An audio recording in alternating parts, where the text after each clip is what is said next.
प्रकट कृपाला दीन दयाला कौशल्या हितकारी हर्षित महतारी मुनि मनहारी अद्भुत रूप विचारी भय प्रकट। देखिए रामनवमी पर स्पेशल प्रोग्राम भय प्रकट कृपाला 10 अप्रैल दिन में 10:30 बजे और रात्रि में 10:30 बजे सिर्फ डीडी नेशनल पर। टीवी वाले, अखबारों वाले, पुलिस वाले सबने पूछताछ कर ली। वकील साहब सिर्फ आपकी कसर बाकी थी, आप भी पूछताछ कर लो। अगर तुम्हें बैरिस्टर रॉय से बदला लेना है तो तुम्हें उसे ये साबित करना होगा, ये दिखाना होगा कि सबूत भी गलत हो सकते हैं। कहूँगा मिठाई, लेकिन केस सॉल्व हो जाने के बाद। क्या मतलब? मतलब ये शिंदे कि आपने गलत आदमी पकड़ लिया है। तो गुनहगार कौन है? इसी का तो पता लगाना है।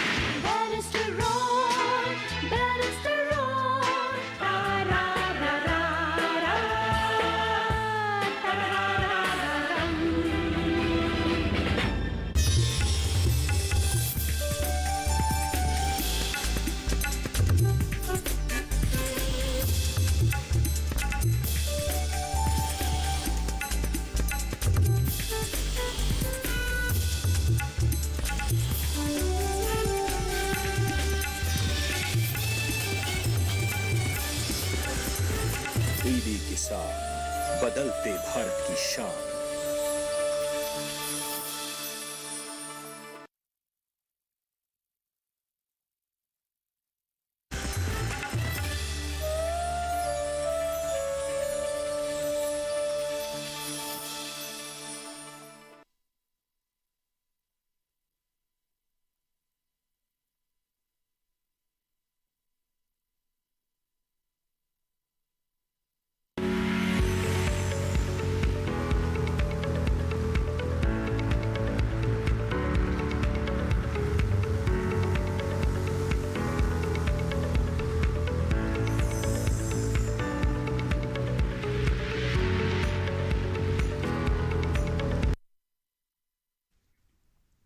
नमस्कार, स्वागत है आपका हेलो किसान में। आपके साथ मैं हूं अंजू सिंह। हेलो किसान एक लाइव फोन इन कार्यक्रम है जहां हम बात करते हैं किसानों की और अलग अलग विषय हम खेती संबंधी आपके लिए लेकर आते हैं ताकि आप उनसे जुड़े हुए जो भी आपके सवाल हैं, आशंकाएं हैं, उसका आप जवाब जान सके लाइव, वो भी हमारे विशेषज्ञों से। तो ये मंच आपके लिए है। अगले 1 घंटे तक आपकी कॉल्स का इंतजार रहेगा। तो आज का विषय क्या है जिस पर आज हम बात करने वाले हैं, आइए नजर डालते हैं सबसे पहले आज के विषय पर।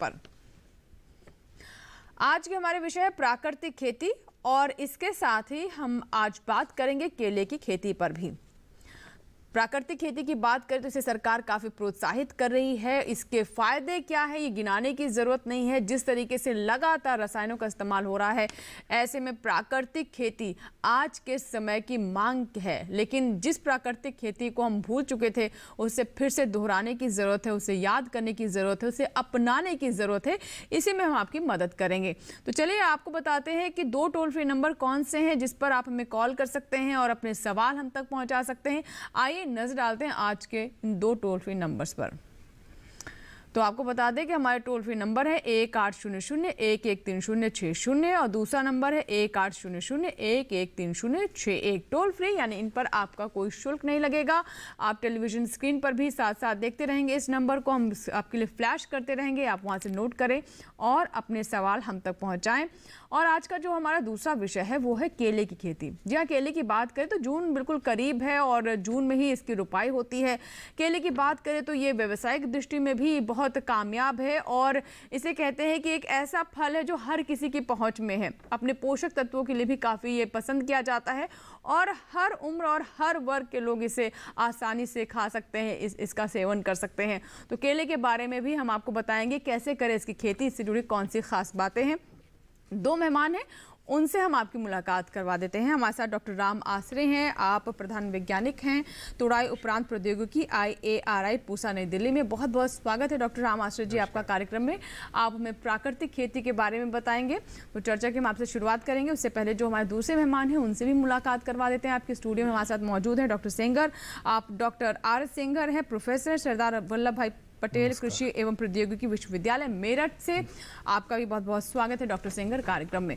तो चलिए बातचीत की शुरुआत करते हैं। और जैसा कि सबसे पहले हमने आपको बताया प्राकृतिक खेती के बारे में, और मैंने कार्यक्रम की शुरुआत में भी कहा कि ये ऐसी चीज़ है, ऐसी प्राकृतिक खेती कोई नई बात नहीं है, लेकिन हम उसे भूल चुके हैं, इसीलिए हम आपको याद दिला रहे हैं और कैसे इसे अपना सकते हैं, इन तमाम बिंदुओं पर हम चर्चा करते हैं। डॉक्टर राम आश्रय, प्राकृतिक खेती के बारे में हमें बताना पड़ रहा है कि हम बताइए, ये वो चीज़ है जो कि हमारी विरासत है, हमारी संस्कृति है, और उसके बारे में आज हमें समझाने की ज़रूरत पड़ रही है। और समझाने की ज़रूरत इसलिए पड़ रही है क्योंकि हम इसके बिना अब अगर आगे बढ़ते हैं तो अपने आने वाली पीढ़ियों के लिए एक बहुत बड़ा खतरा आगे उनके सामने रखते हैं। हर जगह आपका अगर नज़र डालें, चाहे आपका जल हो, वायु हो, आपका पृथ्वी हो, आपकी मिट्टी हो, सब कहीं न कहीं प्रदूषित हो चुकी है। यूँ कहें कि आप बीमार हो चली है, और उसको ठीक करने का, स्वस्थ करने का एक ही तरीका है जो कि हमारी विरासत थी, प्राकृतिक खेती। इसलिए प्राकृतिक खेती आज की एक महती ज़रूरत है, इसको और अधिक तक दिनों तक नज़रअंदाज नहीं किया जा सकता है। जी बिल्कुल। तो प्राकृतिक खेती कैसे करें और कैसे, अब जब लगातार हम अंधाधुंध रसायनों का इस्तेमाल कर रहे हैं, तो ये शिफ्ट करना किस तरह की चुनौतियां लेकर आएगा आपके सामने, और उन चुनौतियों को पार करते हुए कैसे एक नई तरह की आप तस्वीर पेश कर सकते हैं, अपने पर्यावरण के प्रति भी अपनी जिम्मेदारी निभा सकते हैं, और मानव स्वास्थ्य के लिए भी ये वरदान है। आगे विस्तार से बात करेंगे और आपकी कॉल्स भी लेंगे, लेकिन अब डॉक्टर सेंगर जी से बात करते हैं। डॉक्टर सेंगर, जैसे केले के बारे में हमने बताया, और जून देखिए बहुत दूर नहीं है, उस पर हम आप बात करेंगे कैसे केले की खेती कर सकते हैं, कौन कौन सी विशेष बातें हैं, लेकिन सबसे पहले नजर डालते हैं आज की हमारी पहली रिपोर्ट पर, जो कि है प्राकृतिक खेती से जुड़ी हुई।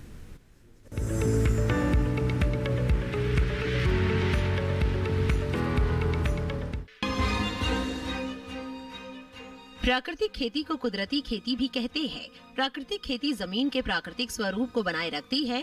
प्राकृतिक खेती में रासायनिक कीटनाशक का इस्तेमाल नहीं किया जाता।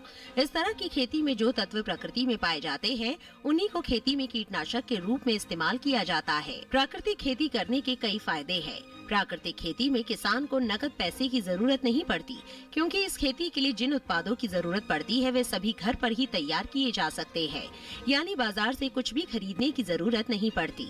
ऐसे में आपके पैसों की भी बचत होती है।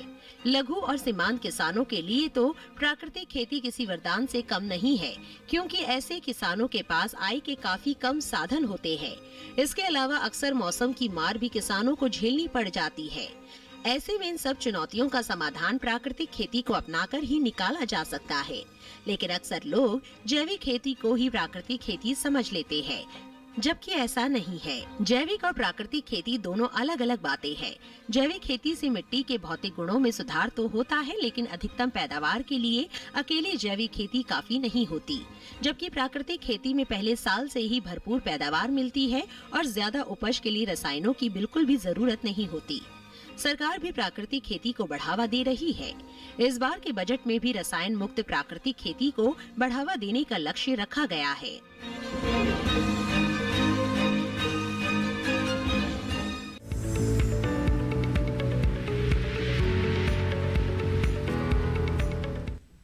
तो ये थी हमारी विशेष रिपोर्ट प्राकृतिक खेती पर।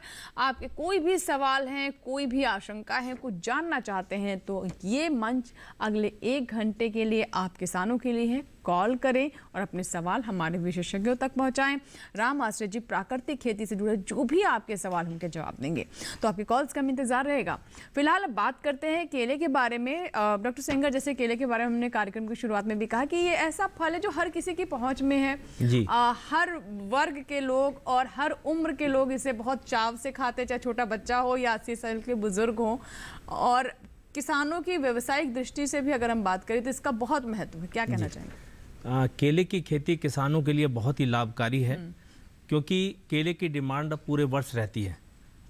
जैसा कि अभी आपने सुना कि केले को सभी लोगों तक पहुंचाना बहुत आसान है और इसको सभी लोग खाते हैं, क्योंकि यह स्वास्थ्य के लिए बहुत ही लाभकारी है। इसमें कई मिनरल्स और विटामिन्स इतने ज़्यादा होते हैं कि वो सभी लोगों को आसानी से प्राप्त हो जाते हैं। इसमें फास्फोरस इतना ज़्यादा होता है कि ह्यूमन बॉडी को फास्फोरस की आवश्यकता होती है, उसकी पूर्ति भी केला करता है। पोटेशियम की पूर्ति भी केला करता है। इसलिए केला जो है बड़े चाव के साथ सभी लोग खाते हैं। इसलिए इसकी खेती की डिमांड हमेशा बनी रहती है। इसके फलों की मांग भी हमेशा बनी रहती है और इसकी कीमत भी हमारे किसान भाइयों को बहुत अच्छी मिलती है। इसलिए जो अभी समय है जून का, ये जून के समय में हमारे किसान भाई अपने खेत की तैयारी करके और उसमें केले की खेती के व्यवसाय को प्रारंभ कर सकते हैं, जिससे उनकी आमदनी में काफ़ी अच्छा इजाफा होगा जी। केले की खेती करने के लिए अभी से हमारे किसान भाई अपने खेत की अच्छी तरह से जुताई कर लें और इसमें इस बात का ध्यान रखें जिस मिट्टी में जो पानी काफी दिनों तक होल्ड रहता हो, रुकता हो, ऐसी मिट्टी का चुनाव करें। और दोमट मिट्टी यदि है खेत की तो वो बहुत ही अच्छी होगी। भुरभुरी जहां पर मिट्टी है वहां पर केले की खेती ना करें, क्योंकि केले की खेती को सबसे अधिक पानी की आवश्यकता धारण होती है। शक्ति जिस मिट्टी की अधिक हो, अच्छी हो, वो केले के लिए अच्छी होती है और वैसे भी केले को पानी भी चाहिए होता है। तो चलिए बात करते हैं आज की हमारी इस रिपोर्ट की, जिसमें हम आपको बताएंगे केले की खेती के बारे में। आइए डालते हैं उस पर नजर।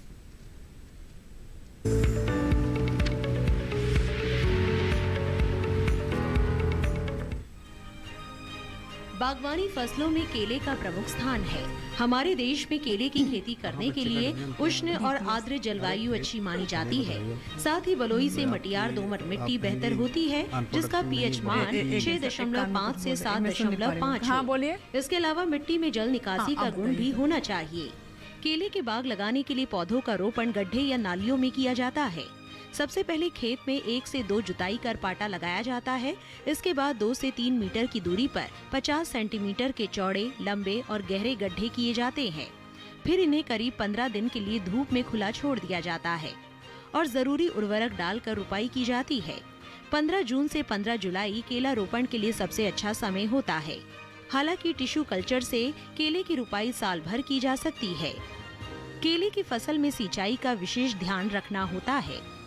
पौधों की जड़ों को नुकसान से बचाने के लिए ड्रिप सिंचाई तकनीक अपनाना बेहतर साबित हो सकता है। केले के पौधों को कतार में लगाते समय हवा और सूर्य की रोशनी का पूरा ध्यान रखा जाना चाहिए। केले की खेती में मिट्टी की उर्वरकता के अनुसार प्रति पौधा 300 ग्राम नाइट्रोजन, 100 ग्राम फास्फोरस और 300 ग्राम पोटाश की आवश्यकता पड़ती है।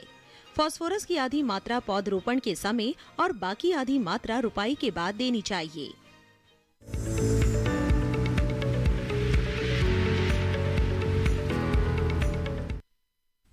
तो अभी आपने केले पर हमारी रिपोर्ट देखी। चलिए अब बातचीत की शुरुआत करते हैं और साथ ही अपने दर्शकों से भी हम कहेंगे कि अगर आपके कोई भी सवाल है आज के दोनों ही विषय से जुड़े हुए तो तुरंत फ़ोन उठाएं और हमारा नंबर लगाएं। और साथ ही हम यहाँ पर दर्शकों से ये भी अनुरोध करना चाहेंगे कि जब भी आप हमें फ़ोन करें, कोशिश करें आप नेटवर्क क्षेत्र में ही हो, आप टेलीविज़न की आवाज़ को उस वक्त बंद कर दें ताकि हम आपके सवाल को ठीक से समझ सकें, सुन सकें और उसी के हिसाब से हम आपको जवाब भी दे सकें। कई बार बहुत उत्साह में हमारे दर्शक टेलीविज़न को म्यूट करना भूल जाते हैं, उससे समय बहुत बर्बाद होता है और हम कम सवाल ले पाते हैं। तो उम्मीद करते हैं हमारे दर्शक ज़रूर इस बात को ध्यान में रखेंगे। राम मास्टर जी, सबसे पहले प्राकृतिक खेती के बारे में आपने बताया कि किस तरीके से आज के समय की ज़रूरत है और अगर हमने इसे नहीं अपनाया तो और भी घातक परिणाम आने वाले समय में हो सकते हैं। लेकिन प्राकृतिक खेती को लेकर अभी किसानों के मन में ये बहुत आशंका है और सवाल भी है कि जो लगातार हम रासायनिक खेती करते आ रहे हैं उससे एकदम से प्राकृतिक खेती पर हम कैसे जाएं, मतलब ये ट्रांजिशन किस तरीके से हो? देखिए, जो आपने यहाँ पे प्रश्न किया है कि आशंका है हमारे किसान भाई बहनों को, निश्चित तौर पर उनकी आशंका निर्मूल नहीं है। लेकिन अगर हमारी जो एक जांची परखी एक विधि जिसको निकाला है वैज्ञानिकों ने, काफ़ी खोज परखे, उसके बाद ये आभास हुआ कि अगर हम प्राकृतिक खेती करते हैं तो आपके 1 या 2 साल में जो पहले आप रासायनिक खेती करते हैं तो प्राकृतिक खेती में उतना उत्पादन नहीं मिलता है। लेकिन 2 या 3 साल के बाद जो उसमें एक जो विषाणु हैं, जीवाणु हैं, जिसे कहते हैं मित्र कीट हैं या मित्र आपके जीवाणु विषाणु हैं, उनकी संख्या बहुत ज़्यादा बिल्डअप हो जाती है आपकी उस मिट्टी में। जैसे आपकी कीचुए की आप देखें घनत्व तो आपकी मिट्टी में ज़्यादा हो जाता है, तो उससे हमारी मिट्टी की उर्वरा शक्ति बढ़ जाती है और उसमें जीवांश ज़्यादा देखा गया है। हमारी भारतवर्ष की मिट्टी खासकर जो आपका ये आपका नॉर्थ का जो उत्तरी क्षेत्र है, इसमें आपकी जीवांश की मात्रा बहुत ही नीचे चली गई। यूं कहें कि ये करीब करीब किसी में 0.5 या 1 के आसपास है। ये बहुत ही एक जिसे कहते हैं रेड जोन में पहुंच गई, रेड अलर्ट फ्लैग एक तरीके से, बिल्कुल एक तरीके से एक हमें बहुत बड़ी चेतावनी, वार्निंग है।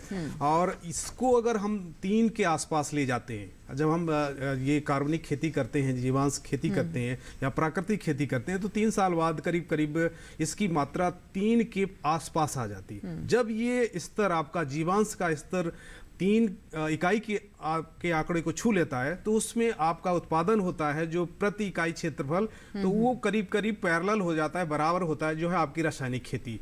तो इसके बाद जो आपके फायदे हैं, आपको रासायनिक खादों पर आपकी निर्भरता कम हो जाएगी। जो कीटनाशक जिनकी कीमतें बहुत ज़्यादा है, उनको अभी आप घटा सकते हैं। इसके अलावा जो आपका उत्पाद होता है, उसकी स्पेशलिटी होती है, उसकी मार्केट में, बाजार में उसकी कीमत 2 या 3 या 4 गुना तक कभी कभी ज़्यादा होती है। तो इसलिए एक बहुत ही अच्छा विकल्प है। और ये जो आपने यहाँ पे बात कही कि आशंका है, आशंका निराधार नहीं है, लेकिन उसका निवारण भी है। अगर हम रासायनिक खेती के तुलना में इसको 3 साल बाद वैज्ञानिक तरीके से आगे ले जाएं, तो निश्चित यानी ये एक तरीके से लॉन्ग टर्म गोल कह सकते हैं हमारे, और बहुत इच्छा शक्ति भी चाहिए इसके लिए। जी निश्चित। 3 साल आपको बने रहना है, तटस्थ रहना है, और बिल्कुल। और देखिए, किसान ही है जो प्रकृति के सबसे करीब होता है, तो वो तो मुझे लगता है धरती माता के दर्द को सबसे ज्यादा समझ सकता है।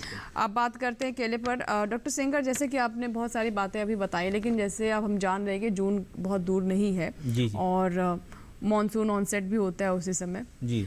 तो केले की खेती की अगर हम रुपाई की बात करें, तो अभी से किस तरह की तैयारी हमारे किसानों को करनी है? मिट्टी के बारे में तो आपने बताया कि जिसकी जल धारण क्षमता ज़्यादा हो, वैसे ही मिट्टी केले की खेती के लिए अच्छी रहती है, लेकिन खेत की तैयारी किस तरीके से करें? इस समय जो किसान भाई केले की खेती करना चाहते हैं, उनको चाहिए कि अपने खेत की अच्छी तरह से जुताई कर लें, और जुताई करने के उपरांत उनमें गड्ढे खोद दें। तो किसान भाइयों को चाहिए कि कम से कम 2 मीटर बाई 2 मीटर की दूरी पर, जो पौधे से पौधों की दूरी 2 मीटर और लाइन से लाइन की दूरी 2 मीटर को रखें, तो अच्छा रहता है।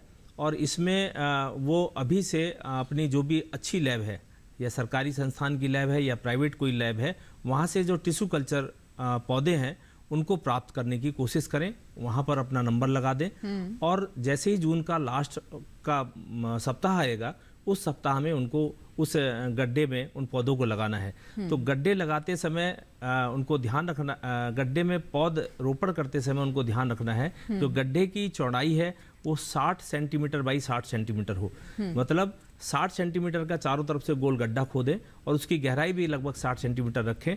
और उसमें यदि उनके पास गोबर की सड़ी हुई खाद है तो एक एक तसला प्रत्येक गड्ढे में उस खाद को अभी से डाल दें जी। यदि संभव है तो माइक्रोराजा 50 ग्राम लेके प्रत्येक गड्ढे में माइक्रोराजा की मात्रा को मिला दें और उसके उपरांत उसमें हल्का पानी लगा दें और कुछ दिनों के लिए उन गड्ढों को छोड़ देंगे। तो वो गड्ढे जो जून का लास्ट सप्ताह है तब तक वो तैयार हो जाएंगे और उनमें पौध आसानी से लगाई जा सकती है। उनका रोपण आसानी से करेंगे तो उनकी वृद्धि अच्छी होगी और उत्पादन भी अच्छा प्राप्त होगा। जी बिल्कुल। एक कॉलर हैं हमारे आज के कार्यक्रम के पहले कॉलर हैं उत्तर प्रदेश के बाराबंकी से नंद स्वरूप मिश्रा जी फोन लाइन पर जुड़ चुके हैं। स्वागत है नंद स्वरूप जी, बताइए क्या सवाल है? नमस्ते मैडम। नमस्ते सर, मैं नंद स्वरूप मिश्रा हूँ, मैं बाराबंकी से। मैं जानना ये चाहता हूँ कि हमारी जो प्राकृतिक खेती करने की हमारी मिट्टियाँ कुछ हल्की होती है, कुछ भारी होती है, कुछ बलुई होती है, कुछ चिकनी होती है, कुछ पथरीली होती है। और इस समय गेहूं का कटाई चल रहा, तो गेहूं का जो ऊपर वाला भाग होता है वो तो मनुष्य के खाने में आता है, बीच का भाग हमारा पशुओं के चारा में आता है, जो नीचे वाला भाग है जो हमें मिट्टी में दबाना चाहिए, सड़ाना चाहिए, गलाना चाहिए, उसमें हम आग लगाते थे। तो ऐसी दशा में हमारी प्राकृतिक खेती हम किस प्रकार से हम कर सकते हैं?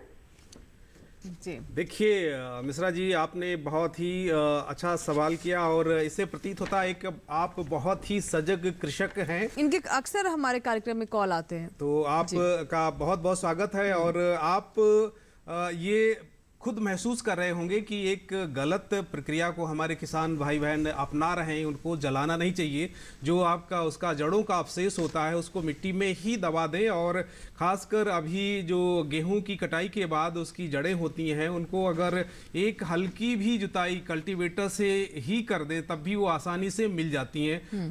और इसमें अगर जब भी बारिश आती है आपकी, अगर बारिश नहीं भी आती है तो जड़ें, खासकर जब आपने बोला कि अग्रभाग उसका जैसे उससे दाने प्राप्त हो जाते हैं, बीज का भूसा बन जाता है। और जड़ें खासकर हमारे बाराबंकी का क्षेत्र है, लखनऊ या आपका अवध क्षेत्र है, यहाँ पे कंबाइन का प्रयोग अभी नहीं करते हैं, हाथ से ही हाशिए दराती से ही आपकी गेहूं की फसल की कटाई करते हैं। और जो आपकी जड़ें होती हैं वो काफ़ी बड़ी नहीं होती हैं और साधारण ही जुताई से उसको मिट्टी में मिलाया जा सकता है। और ये यूं कहें कि आप प्राकृतिक खेती की तरफ एक ये आपका पहला कदम होता है। तो आप खुद ही इसको अपनाएं और अपने आसपास के जो हमारे कृषक भाई हैं उनको भी ये सलाह दें कि इस जो हमारा जीवांश है उसको आप जलाएं नहीं। इससे आपके जो मित्र कीट हैं वो भी नष्ट हो जाते हैं। और इसको आप मिट्टी में ही मिला के अपनी धरा की या मिट्टी की उर्वरा शक्ति को बढ़ाएं और जीवांश की मात्रा जैसे ही बढ़ेगी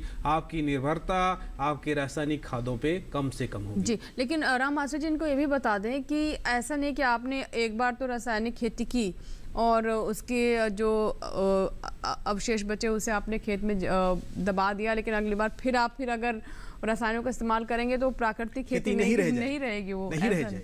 तो यहाँ से आप शुरुआत कर सकते हैं कि इस सीजन में आप ऐसा करेंगे, फिर अगले सीजन में फिर रसायनों का इस्तेमाल ना करें। तो ऐसा मेरे ख्याल से 3 साल का वक्त लगता है। 3 साल का वक्त लगता है। और हमारे यहाँ जो एक गाइडलाइंस भी दी जा रही हैं, जो कृषि विज्ञान केंद्र हैं, आप कृषि के भारत सरकार के संस्थान हैं या राज्य सरकार के संस्थान हैं, कृषि विश्वविद्यालय हैं, वो ये आपको एक दिशा निर्देश दे रहे हैं कि मान लीजिए आपके पास 12 या 15 बीघा जमीन है तो उसमें 1/4 पे पहले आप प्राकृतिक खेती करना शुरू करें और धीरे धीरे इसका रकबा बढ़ाएं, जिससे कि आपका जो पहले या दूसरे साल में गिरावट आती है आपके उत्पादन में, उसको धीरे धीरे आप जाके 2 या 3 साल में जब आपका चक्र पूरा हो जाता है तो इसमें कम से कम कमी आए और आपकी आमदनी में एकाएक गिरावट नहीं आए। जी डॉक्टर सिंगर, अब केले की बात कर लेते हैं। जैसे कि आपने बताया कि किस तरह खेत की तैयारी कर सकते हैं और गड्ढे भी कैसे तैयार करने हैं, ये भी आपने बताया।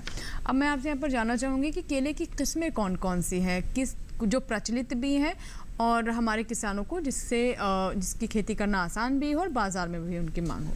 वैसे बाज़ार में केले की कई किस्में हैं, लेकिन हाइब्रिड भी किस्में हैं जिसमें उत्पादन तो अच्छा होता है लेकिन उसकी गुणवत्ता अच्छी ना होने के कारण लोग उसको खाना पसंद नहीं करते हैं। टिश्यू कल्चर का पूरे देश के अंदर इस समय जो ग्रांड नैने वैरायटी है, G9 वैरायटी है, वो सबसे अच्छी है क्योंकि उसका फल भी बहुत सुंदर होता है, उसमें मिठास भी होती है, उसकी लंबाई भी ठीक है, मोटाई भी अच्छी होती है और वो गुणवत्ता युक्त होता है।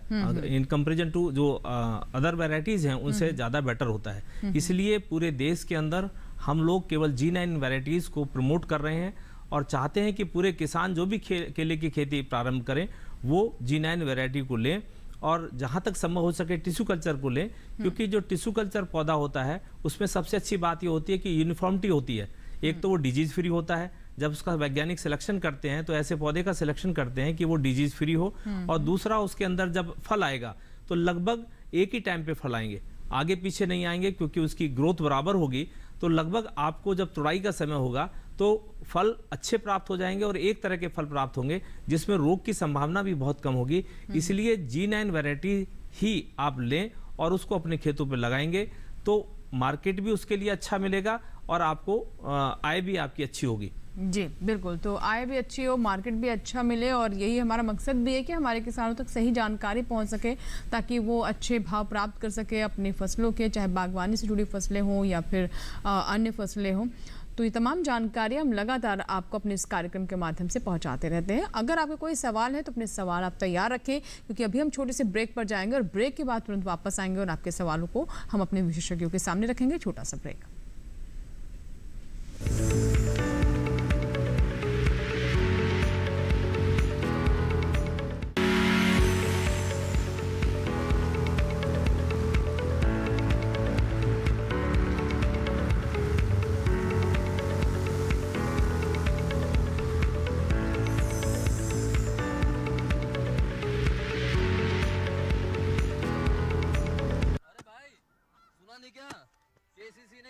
का जिंदगी बदल दिया है।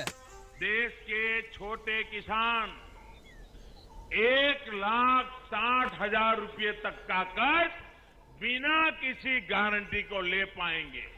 ब्याज खोरों से भी पीछा छुटा। मैं तो जैविक खेती का पूरा सामान मंगा लिया।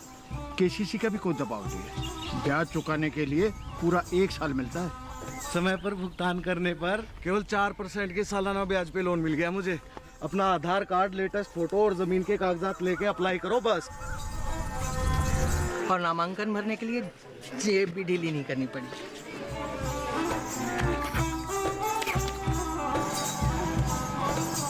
चाचा, उधार चुकाने के 24 घंटे के बाद उतने ही पैसे वापस निकाल सकते हैं। केसीसी ने किसानों की जिंदगी वाकई बदल दी है। तो आप भी किसान क्रेडिट कार्ड अपनाएं और सहजता से ऋण पाएं।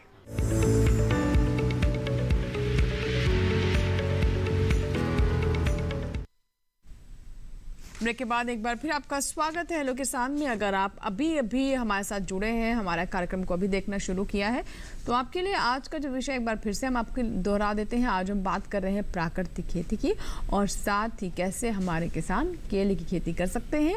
दोनों ही विषय से जुड़े हुए कोई भी जो आपके सवाल है वो आप हम तक पहुँचा सकते हैं। 2 टोल फ्री नंबर आप टेलीविजन स्क्रीन पर देख रहे हैं, 1800-113060, 1800-113061 टोल फ्री, यानी इन पर कोई शुल्क नहीं लगेगा। तो सोचे मत, अपने सवाल हम तक पहुंचाइए। चलिए हम तब तक चर्चा को आगे बढ़ाते हैं और आपके कॉल्स का भी हमें इंतजार रहेगा। रामास्टर जी, हम प्राकृतिक खेती की बात कर रहे थे और आपने बताया कि कुछ गाइडलाइंस भी हैं जो भी किसान, क्योंकि हम कार्यक्रम जब करते हैं तो कुछ किसानों के ऐसे कॉल्स आते हैं कि हम 4 साल से प्राकृतिक खेती कर रहे हैं, 5 साल से प्राकृतिक खेती कर रहे हैं, लेकिन उनके उत्पाद को प्राकृतिक खेती या फिर ऑर्गेनिक माना ही नहीं जाता है और वो काफ़ी परेशान होते हैं। तो इसके लिए क्या बताना चाहेंगे? देखिए, ये बहुत ही विषम परिस्थिति होती है जब हमारा किसान बड़ी शिद्दत के साथ प्राकृतिक खेती करता है और उसे उम्मीद होती है उनको कि जब हम बाज़ार में इसको उतारेंगे, जो हमें कम उत्पादन मिला आप प्राकृतिक खेती अपनाने से पहले या दूसरे वर्ष में, उसको अधिक कीमत पाकर हम कहीं न कहीं हासिल कर लेंगे, इसकी पूरा कर लेंगे, भरपाई कर लेंगे। लेकिन मायूसी जब होती जब उसको ये हासिल नहीं हो पाता है। इसके लिए भारत सरकार ने राज्य स्तर पर या कहीं कहीं कई कृषि विश्वविद्यालय हैं, वहाँ पे ऑर्गेनिक सर्टिफिकेट देने के लिए वहाँ पे प्रयोगशालाएं खोल रखी हैं और उसको जब सर्टिफिकेट आप वो हासिल कर लेते हैं तो आपका जो उत्पाद होता है, तो बहुत सा हमारा जैसे केंद्रीय भंडार है, केंद्रीय भंडार की शाखाएं पूरे देश में हर जो है छोटे बड़े शहरों में है। इसके बाद खादी ग्रामोद्योग की भी वितरण शाखाएं हैं, उनका अपना एक मार्केटिंग नेटवर्क है, वहाँ पे भी जो है इनके उत्पादों को खरीदा जाता है। लेकिन इसके लिए क्या होता है, आपको पहले पंजीकरण कराना होगा कि हम ऑर्गेनिक प्रोडक्शन कर रहे हैं।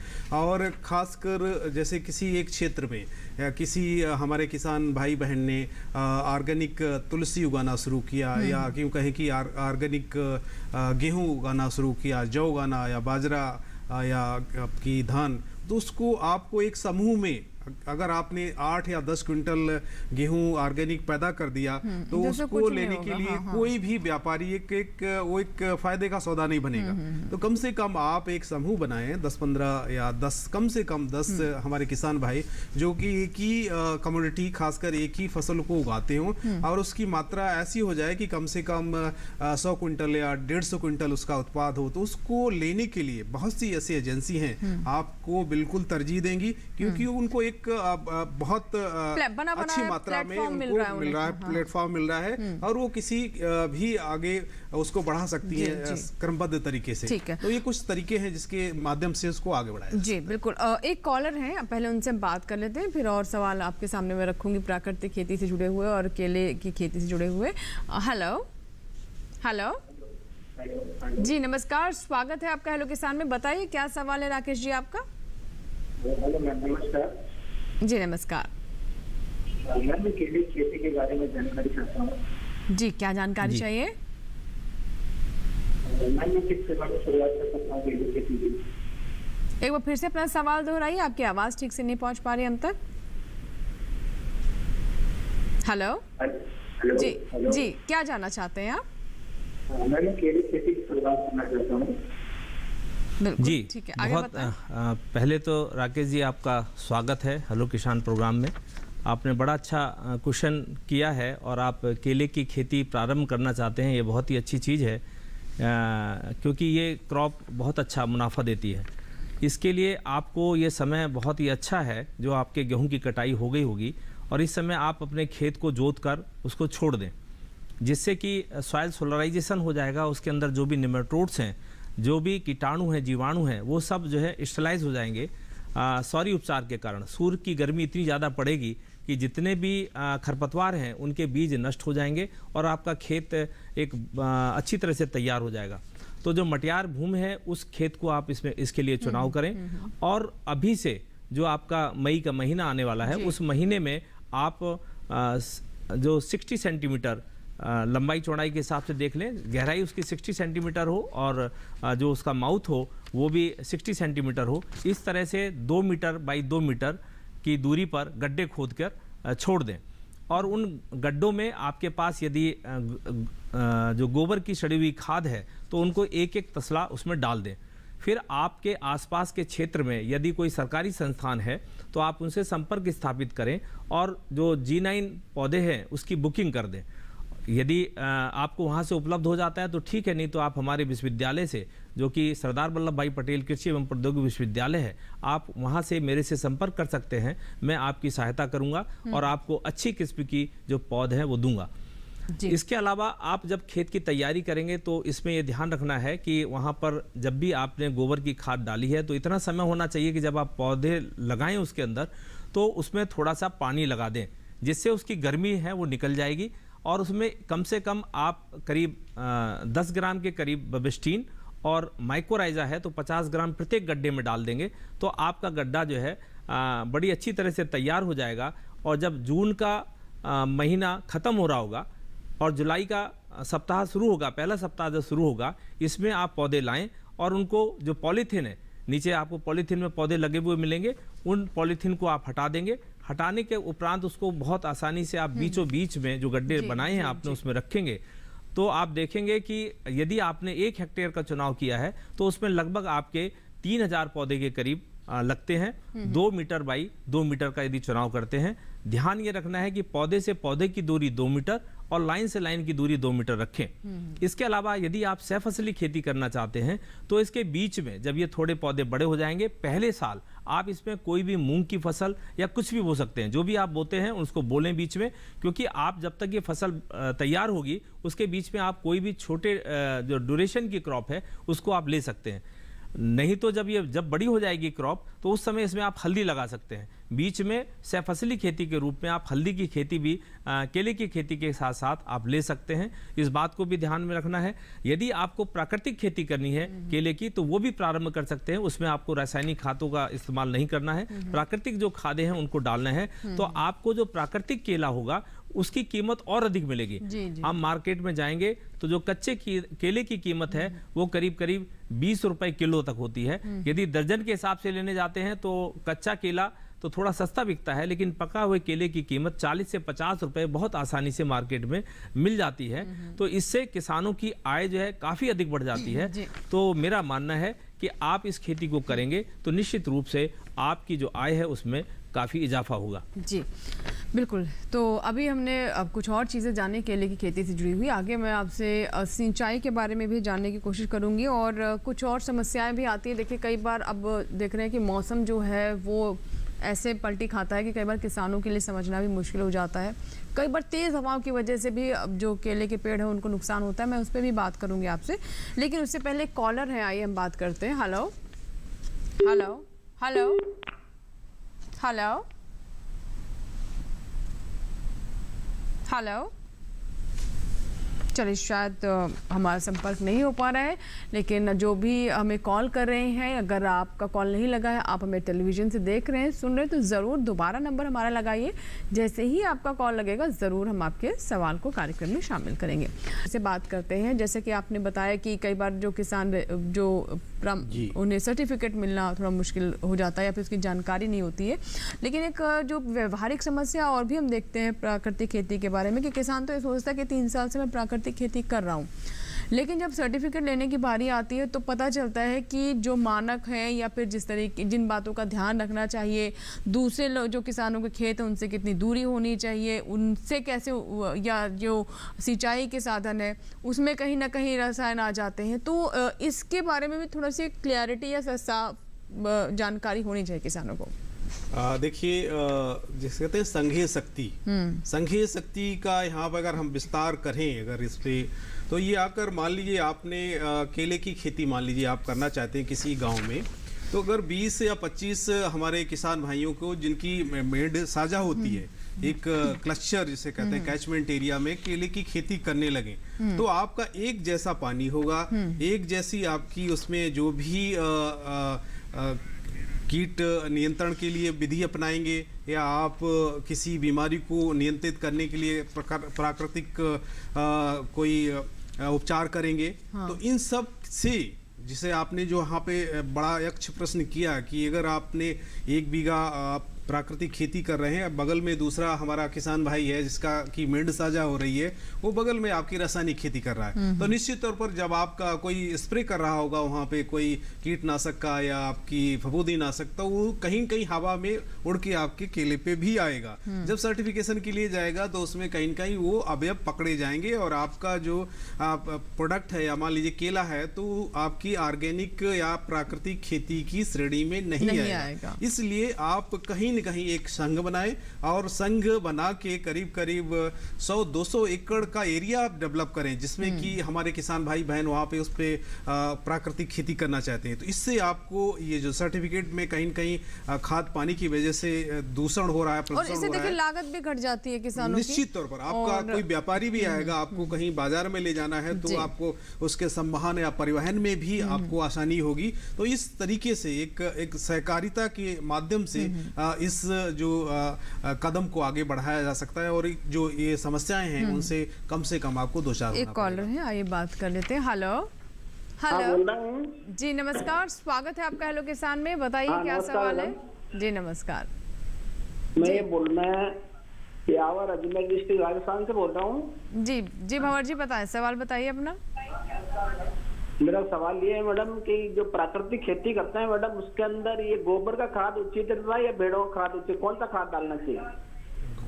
गोबर का बट हाँ नहीं गोबर नगर ब्यावर अजमेर डिस्ट्रिक्ट राजस्थान। मैं ये पूछना चाहता हूँ कि जो खेतों में प्राकृतिक खेती में तो खाद डालना है, भेड़ों का खाद अच्छा रहता है या गोबर खाद उचित रहता है? देखिए आपका चाहे मैंगनी जिसको बोलते हैं भेड़ों की खाद, चाहे भेड़ की खाद डालें, चाहे आपकी गाय का गोबर हो या भैंस का कोई भी आपका पशु है उसका गोबर, चाहे आपकी बकरी भी है, तो इन सब का एक जो गोबर है या यूं कैसे मैंगनी है ये आपकी खेती के लिए, प्राकृतिक खेती के लिए वरदान होती है। तो इसमें कोई भेदभाव नहीं, चाहे आप पशुओं का गोबर यूज करें, प्रयोग में लाएं, या आपकी बकरी या भेड़ की मैंगनी है उसको भी आप प्राकृतिक खेती में प्रयोग कर सकते हैं। इसमें कोई भेदभाव नहीं किया जा सकता। ये एक सार है, इसका प्रतिफल या इनका फायदा दोनों से मिलता है। जी चलिए, इसी के साथ ही हमारे लिए वक्त हो गया छोटे से ब्रेक का, कहीं मत जाएगा, बने रहे हेलो किसान के साथ छोटा सा ब्रेक।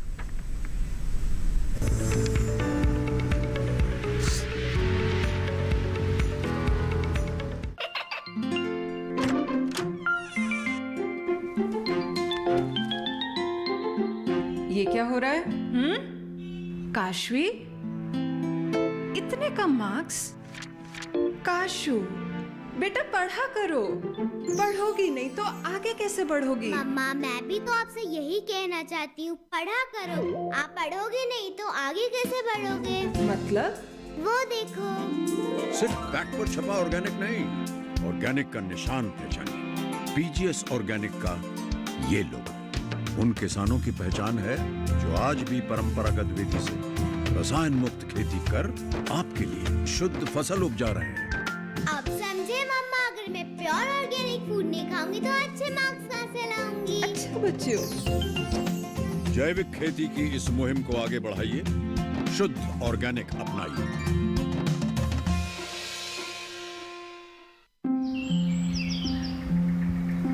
अरे क्या कर रहा है? इधर इधर इधर, हम बोल रहे हैं तेरे बीजू का। पुतला बोल रहा है? हाँ, पक्षियों से तो हम खेत को बचा लेते हैं, पर इन घातक रसायनों से कैसे बचाएं? मतलब? देख बेटा, तू जो ये अंधाधुंध रसायन मिलाता है ना, मिट्टी की सेहत बिगड़ने लगी है। और जब माटी ही कमजोर पड़ जाएगी तो उपज कैसे सेहतमंद होगी? अरे पहले ऐसा नहीं था। पूछना अपने बड़े बुजुर्गों से, कैसे फसल लहलहाती थी, शुद्धता झलकती थी। हाँ, माटी भी तंदुरुस्त और लोग भी। अरे पहली वाली बात कहाँ? पर अब तो सब यही डाले हैं। सब नहीं, आज भी लाखों जागरूक किसान परंपरागत विधि से फसल उगा रहे हैं। खर्चा कम और उपज की कीमत भी बेहतर पा रहे हैं। ठीक है भाई, मैं भी आज से जैविक खेती शुरू करूंगा। माटी से प्रेम की परंपरा है परंपरागत खेती।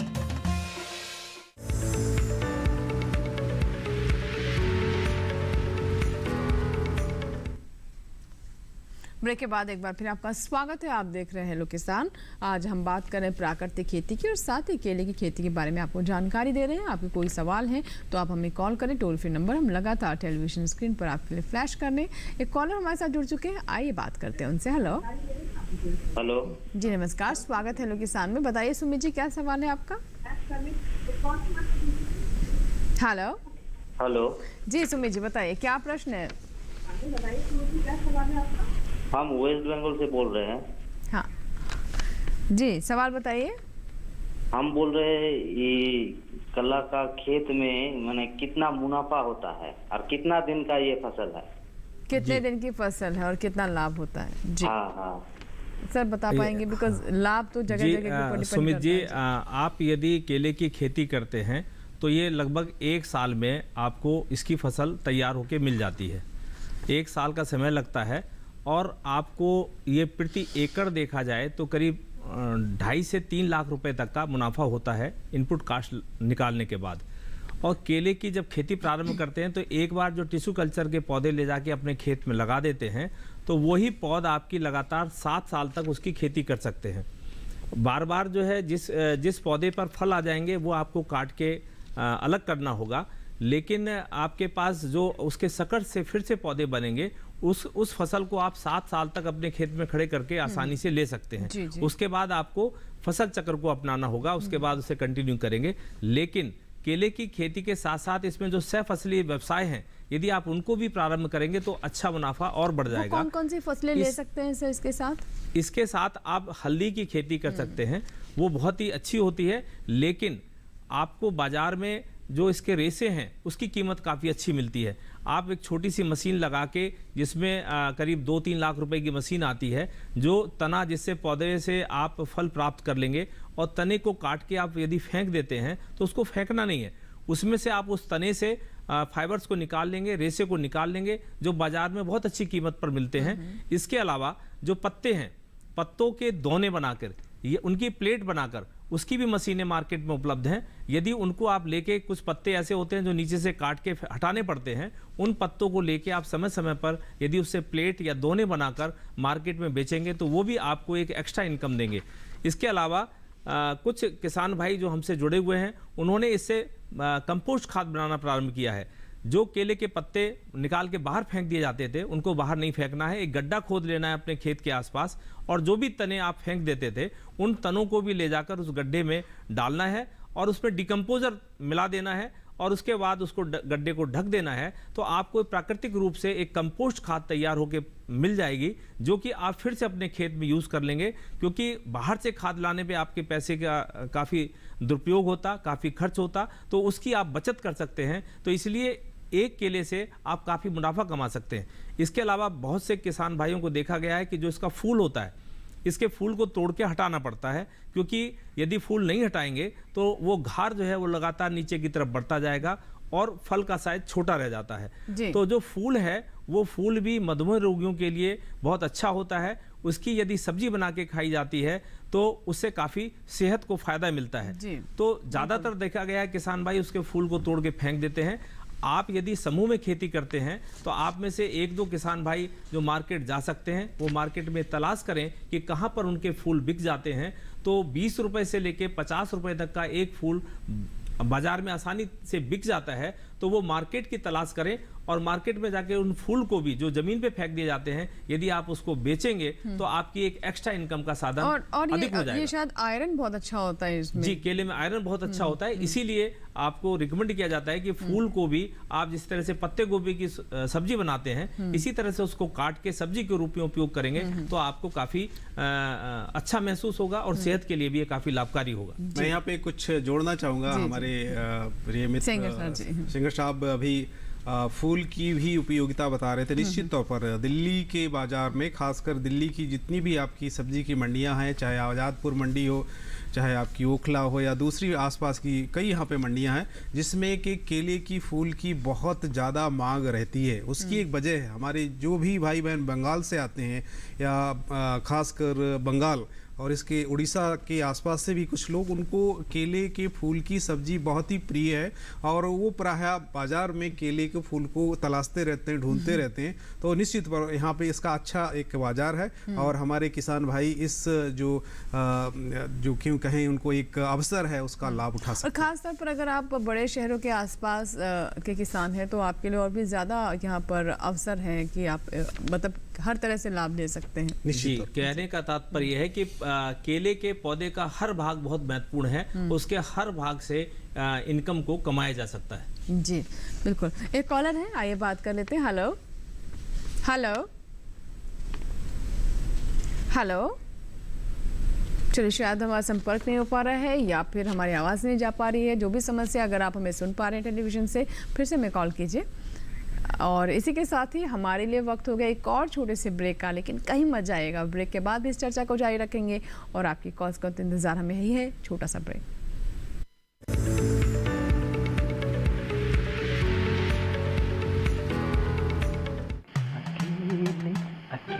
अरे वाह भैया, अकेले अकेले। अरे तू भी ले, पर खाएगा कैसे? मैं ऑर्गेनिक खेती की बात कर रहा रे बेटे।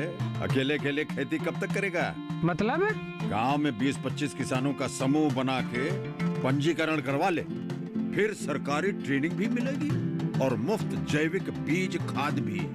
फिर पीजीएस ऑर्गेनिक की सरकारी मोहर के साथ तेरी उपज आकर्षक पैक में पहुंचेगी बड़े बाजार तक। अच्छा? हाँ। अरे भाई, कहाँ चल दिया? सबको साथ लाने, आमदनी बढ़ाने। तो किसान भाई समझ गए ना? साथ मिलकर ऑर्गेनिक खेती कीजिए, अपनी परंपरा को आगे बढ़ाइए, ज्यादा मुनाफा कमाइए। माटी से प्रेम की परंपरा है परंपरागत खेती।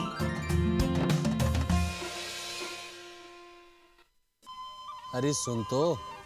मुझे क्या सुनाना चाहते हो? जो सुनाओ मेरी सौतन को। किसको? अरे वही तुम्हारा मोबाइल फोन जिससे सुबह शाम दिन रात चिपके रहते थे और कहते थे किसान कॉल सेंटर से बातें हो रही हैं। अच्छा, ये बात है। हाँ, क्यों? क्या हुआ? अब बात नहीं होती क्या? अब तो झट से बात हो जाती है। ऐसा क्या? हाँ, अब तो ज्यादा लाइनें और खास तकनीक के कारण खेती के माहिरों से तुरंत बात हो जाती है। और अगर कभी लाइन व्यस्त हो तो अपनी समस्या फोन पर रिकॉर्ड करा दो, वहाँ से फोन आ जाता है और समस्या की हल का मैसेज भी आ जाता है। ये देखो, आ गया। अरे वाह, इसका मतलब इंतजार की घड़ी अब खत्म। हाँ। तभी मैं सोचूं कि आजकल मुझ पर इतना प्यार क्यों आ रहा है। कृषि संबंधी समस्याओं का अपनी भाषा में तुरंत हल पाने के लिए पूरे भारत में किसी भी फोन से हेल्पलाइन नंबर पर संपर्क करें। किसानों का दोस्त किसान कॉल सेंटर।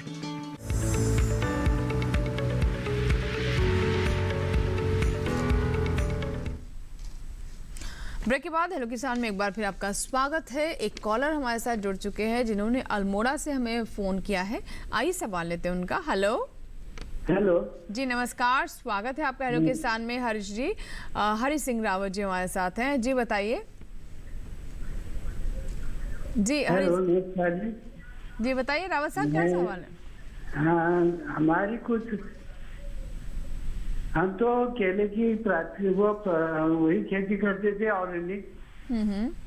जी, केले की ऑर्गेनिक खेती करते हैं हम लोग। बहुत अच्छी बात है।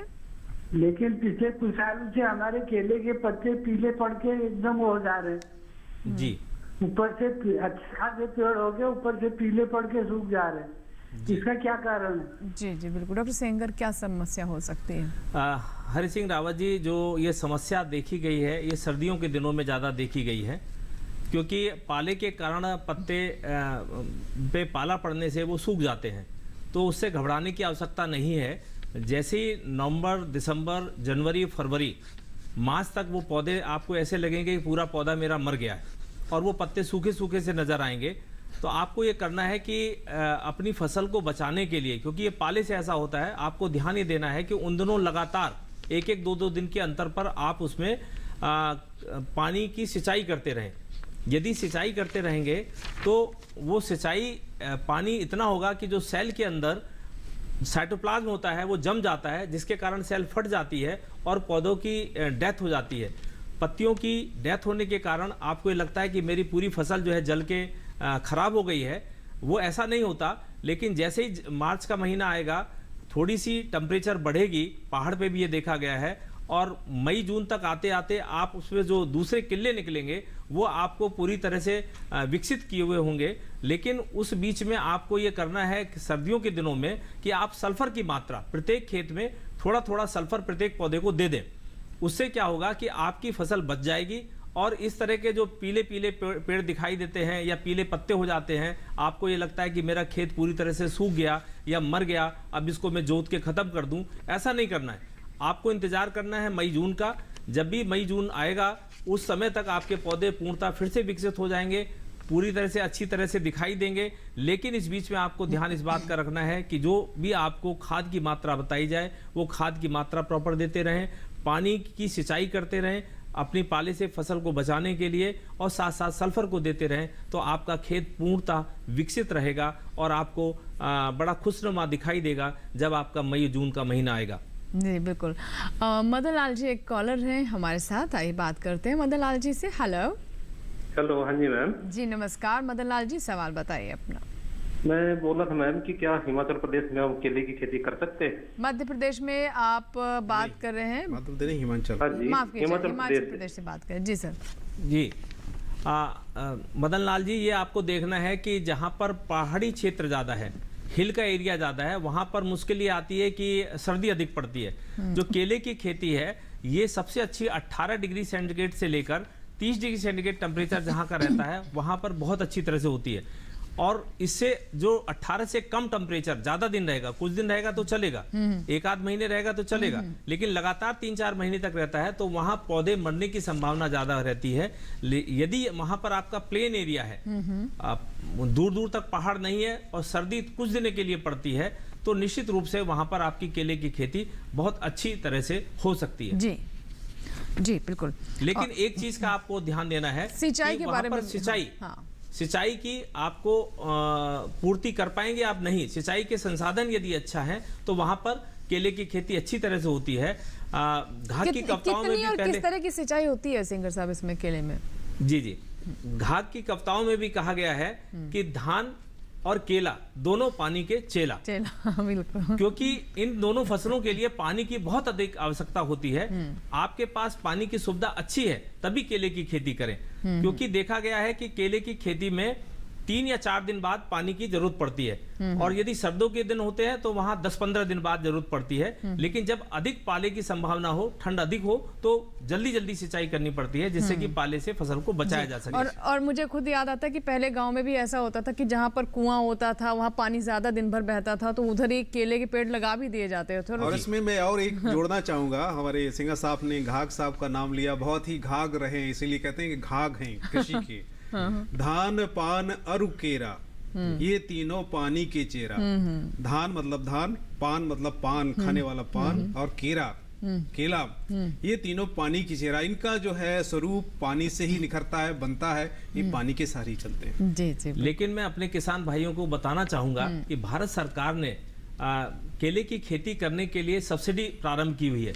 ये प्रत्येक जिले में आप देखेंगे, अपने अपने प्रदेश के जो जिला कृषि अधिकारी हैं उनसे संपर्क स्थापित करें, या कृषि विज्ञान केंद्र है वहाँ के वैज्ञानिकों से संपर्क स्थापित करके देखें कि आपके क्षेत्र के लिए क्या केले पे कोई सब्सिडी दी जा रही है। यदि सब्सिडी दी जा रही तो आप उसका उपयोग जरूर करें और उनसे संपर्क करके सब्सिडी लें। दूसरी तरफ यदि आपको अपने केले की फसल में ड्रिप इरिगेशन या स्प्रिंकलर को लगाना है तो उससे आप पानी की बचत कर सकते हैं। कम से कम 40 से 50% तक पानी की बचत होगी, जिससे आपकी जो लागत है वो भी घट जाएगी।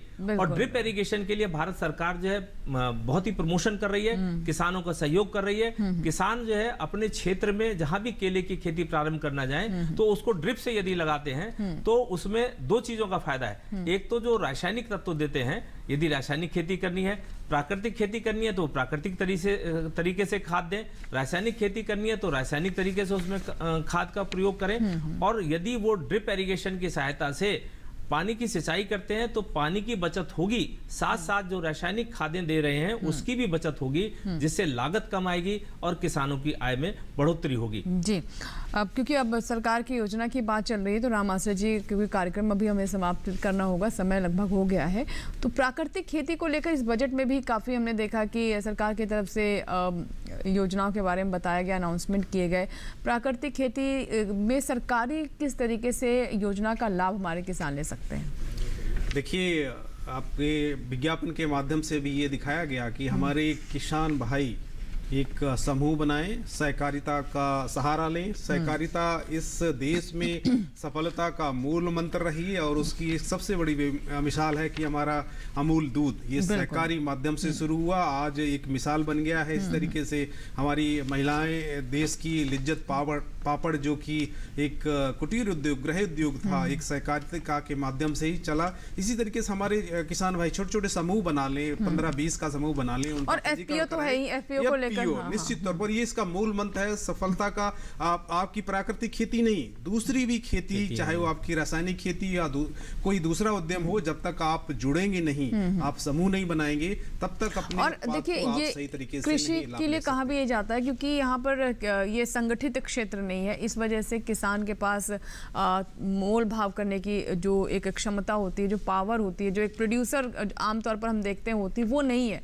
तो इसका समाधान, इसका फॉर्मूला ये है कि एफपीओ से जुड़े और संगठन की शक्ति को पहचाने, जैसा कि लगातार हमें राम आश्रय जी बता रहे हैं। बहुत बहुत शुक्रिया आप दोनों मेहमानों का, स्टूडियो में आए, आपने प्राकृतिक खेती के बारे में इतना विस्तार से बताया और डॉक्टर सेंगर ने हमें केले की खेती के बारे में जानकारी दी और किसानों के सवालों के जवाब दिए। बहुत बहुत धन्यवाद डॉक्टर सेंगर आपका भी। तो इसी के साथ ही आज के हमारे हेलो किसान में फिलहाल इतना ही, लेकिन कल का हमारा अगले अंक का विषय क्या है, आइए डालते हैं उस पर नजर। हमारे अगले अंक का विषय है हरी खाद के लिए ढैंचा की खेती और साथ ही वैज्ञानिक विधि से गन्ने की खेती। इन दोनों ही विषय से जुड़े हुए अगर आपके कोई सवाल हैं तो आप हमें ईमेल कर सकते हैं। आपके सवालों और आपके सुझावों का हमें इंतज़ार रहता है। हमारा ईमेल एड्रेस है hellokisan2015@gmail.com। इसके साथ ही अब आप हमें फेसबुक के माध्यम से भी संपर्क कर सकते हैं। फेसबुक पर जाएं, सर्च बॉक्स में हेलो किसान टाइप करें, हमारा पेज खुल जाएगा, वॉल पर अपने सवाल लिखें या फिर मैसेंजर के माध्यम से भी आप हमें संपर्क कर सकते हैं। और इससे भी आसान तरीका है हमारा हेलो किसान कॉल सेंटर नंबर, ये टोल फ्री नंबर है 1800113060। सोमवार से शनिवार सुबह 6 बजे से रात 10 बजे के दरमियान आप इस नंबर पर कॉल करें, टोल फ्री है, आपका कोई शुल्क नहीं लगेगा। आप अपने सवाल इस पर रिकॉर्ड करवा सकते हैं, जिन्हें हम कार्यक्रम में अपने जो मेहमान हैं, जो हमारे विशेषज्ञ हैं, उनके सामने रखेंगे और उसका जवाब देंगे। चलते चलते आपको जानकारी दे दें कि अब आप हेलो किसान हमारे यूट्यूब चैनल पर भी देख सकते हैं। इसके लिए बस इस QR कोड को आप अभी स्कैन करें और सीधा हेलो किसान कार्यक्रम से आप जुड़ जाएं यूट्यूब चैनल पर, जहां पर आप दूरदर्शन किसान पर प्रसारित होने वाले अन्य कार्यक्रम भी कभी भी कहीं भी देख सकते हैं। इसी के साथ ही यहाँ लेंगे आपसे इजाजत, लेकिन आप बने रहें दूरदर्शन किसान के साथ। नमस्कार।